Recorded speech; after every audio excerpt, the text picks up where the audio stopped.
This one's from PFF.com. It's ranking the NFL's top defensive coordinators for 2024. Number 1, they go Steve Spagnuolo of the Chiefs. 2, Vic Fangio of the Eagles, who was a head coach for a couple of years. Then Jim Schwartz is 3. They say Schwartz seems to put together elite defenses at all stops, as he did in Cleveland in 2023. Despite having Myles Garrett, Browns' defense struggled in previous years. Schwartz unlocked the potential of the Cleveland defense in his first season with the team, relying on strong four-man pass rush. Fred, you've seen enough football. Isn't it, and I know the level of competition, the quarterbacks that are playing is ratcheted up.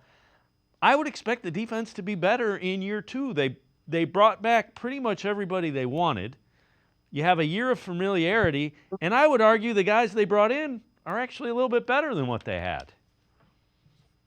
Yeah, I think really the 3 starters that you lost, at least on paper, the 2 linebackers, Anthony Walker and Sion Takitaki, and then Jordan Elliott. I don't think they tried hard to really bring any of them back.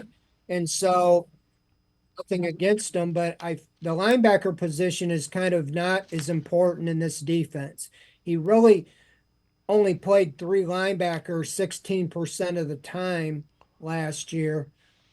The 2 linebackers that are going to be out there the most are JOK and Jordan Hicks.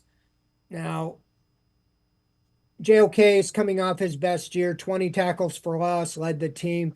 I really think he can take it to even another level. He didn't play full time until the back half of last season. He's missed a few practices with an unspecified injury, but he was back there yesterday. Jordan Hicks has missed the last practice or 2, but I agree. He's been over 100 tackles the last 5 years. He's going to fill the Walker role. He's the captain. He's going to be the green dot. Him and JOK are who you expect to be out there a lot. Then the other guys are filling roles. Devin Bush has had an interception the other day, and they could catch a lightning in a bottle with him, but Tony Fields this is his 4th year.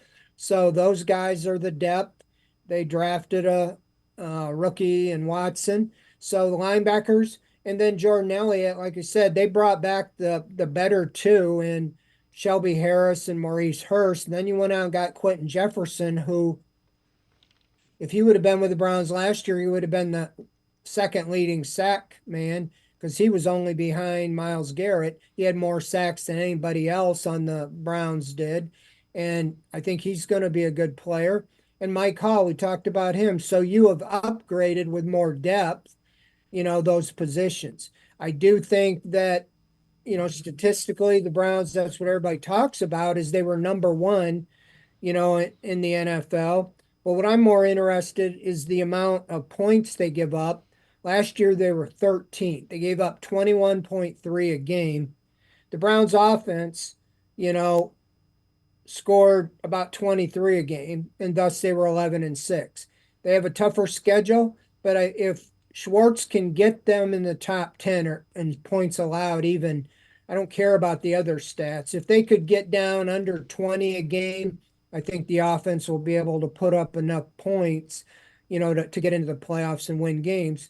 And so, yeah, I do think a blessing in disguise, silver lining, whatever cliche you want, is getting blown out in that playoff game. I think that has really stuck in Jim Schwartz's craw. Of course, he doesn't play, but he reminds them guys every day what they did wrong and how they got embarrassed in that playoff game. They got exposed, and that's one of the reasons they replaced a couple of the linebackers and why they got more guys that they hope to give them inside rush. You just can't have a quarterback not getting pressured.